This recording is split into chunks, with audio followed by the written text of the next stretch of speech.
There was once a boy named Samir who lived in a small town surrounded by forests and fog. At the edge of town, where the road cracked and trees leaned in too close, there stood an abandoned house, old, rotting, and silent. Every window was dark, except one, the red window. No one knew why that single window on the second floor glowed red at night. It didn't blink, flicker, or change. It just glowed. And no matter what time it was, if you walked by, it was always there, always watching. Children in town made dares out of it. Touch the fence and run. Say your name 3 times at the gate. Go knock on the door if you dare. But no one ever actually went inside. No one except Samir. One October night, Samir couldn't sleep. The wind whispered against his window, and the moonlight spilled across his bed like ghostly fingers. He got up to get a drink but paused at the window. In the far distance, across the trees and rooftops, he could just barely see a red glow. The window. It looked brighter than usual. His curiosity burned. The stories, the dares, they all echoed in his head.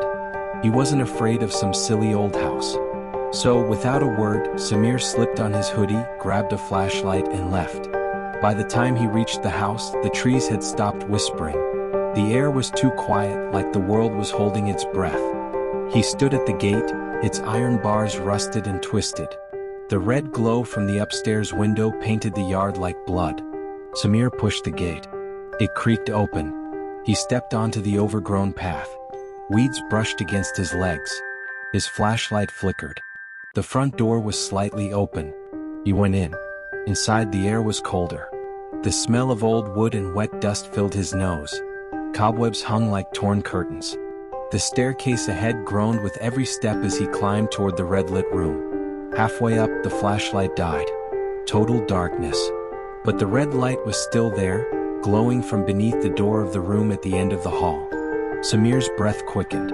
He wanted to turn back, but something pulled him forward. Curiosity, or something else. He reached the door. It was closed now, but he swore it had been open a moment ago. He pressed his ear to it. Nothing. Then a whisper. Soft. Wrong. Samir. His heart nearly stopped. He hadn't said his name. No one had followed him. He took a step back. The door creaked open on its own. Inside, the room was empty, except for a tall mirror standing in the center. The red glow wasn't coming from a lamp or bulb. It was coming from inside the mirror. He approached slowly. In the mirror, he saw his reflection, but it wasn't quite right. The version of him inside was smiling. What? Too wide. And it was waving, even though Samir wasn't. He backed away. The door slammed shut behind him. The reflection took a step forward, its movements out of sync. Then another. And then it pressed its hand against the glass from the inside. A spiderweb of cracks formed. Samir turned and yanked the door. Locked. He heard the glass begin to shatter behind him. He screamed and kicked the door until it burst open and ran. He didn't stop running until he was home.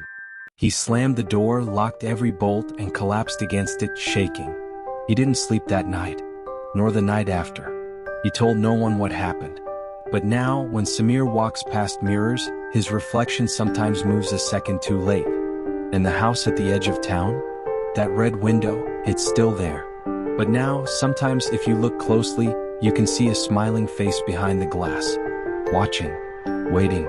And if you ever say your name near it, you might hear someone say it back. Even if you're alone. Second story. It was supposed to be a fresh start. After her husband passed away, Clara moved into the old Victorian house on the edge of town.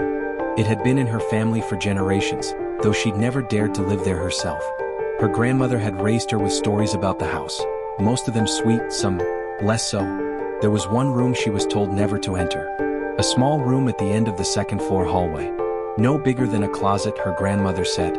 It's sealed shut, she had whispered once, eyes wide and voice trembling. And it must stay that way.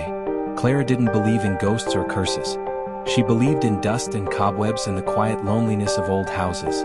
Still, when she arrived, she noticed something strange. Every morning, she would find the door to that sealed room slightly ajar. Not open, just not closed all the way. She would close it again, sometimes even placing a chair in front of it. But every morning, like clockwork, the door would be cracked open. On the seventh night, she woke to a sound. A soft tapping. Not from outside, no, this came from inside the house. From the room next door. Tap, tap, tap. She sat up in bed, heart thudding. Tap, tap, tap. It wasn't loud. It was almost polite. She got up slowly, wrapped a robe around herself, and walked barefoot down the hallway.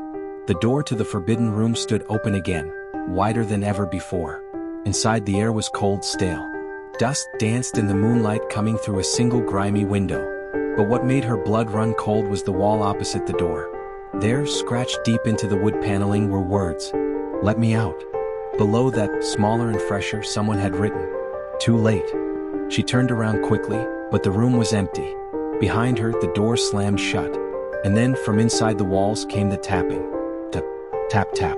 Like someone trying to get out. Or worse, like someone already out trying to get back in.